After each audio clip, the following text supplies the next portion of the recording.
कोई सेटबैक, क्योंकि तीनों लोगों की कोई कॉन्स्टिट्यूंसी नहीं है।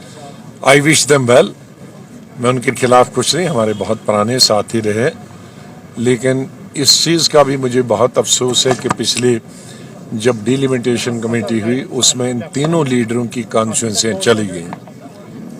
रिजर्व, किसी की रिजर्व हुई, किसी की डी रिजर्व हुई, तो मैंने उनको पद दिए थे इसलिए कि पुराने साथी थे, इलेक्शन तो लड़ नहीं सकते हैं, तो कम से कम इज्जत मान दें, लेकिन उनको वो हजम नहीं हुआ।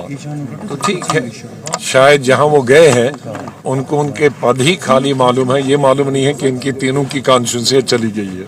उन्होंने बताया कि आजाद साहब ने ज्वाइनिंग के वक्त यहाँ पर हमें सब्ज बाग दिखाए थे, उसके हवाले से बताइए सर। अभी तो इलेक्शन हुए नहीं, सब्ज बाग तो यही थे आने के वक्त उन्होंने बताया था जब इलेक्शन होंगे ना। आजाद साहब, आप इसको कैसे देखते हैं? राजौरी को क्रिमिनल एंगल दिया जा रहा है?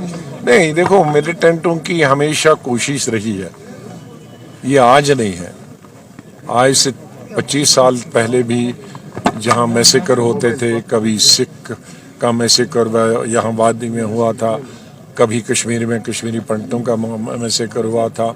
मैं ये नहीं कहता कि खाली कश्मीरी पंडित और सिख मारे गए, हिंदू मारे गए, मुसलमान भी हजारों की तादाद में कई गुना मारे गए, लेकिन मुसलमानों का कोई न कोई बहाना करते थे।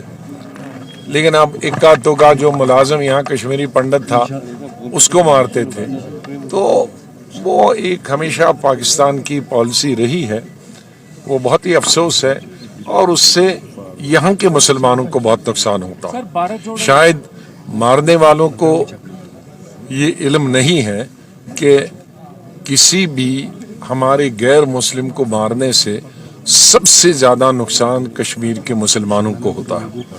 हमारे लाखों बच्चे और बच्चियाँ कश्मीर की अभी हिंदुस्तान के दूसरे सूबों में पढ़ती हैं, तो उनके साथ फिर उसका असर पड़ता है। तो मैं समझता हूं कि कश्मीरी अवाम भी इस बात को नहीं समझते, क्योंकि मैं दिल्ली में रहता था तो मुझे शिकायतें आती थी कहीं बेंगलोर से, कहीं यूपी से, कोई दूसरे, कि देखो वहाँ वारदात हुई है हिंदू भाइयों के साथ, तो यहाँ अभी हमें डर लगता है, खौफ लगता है।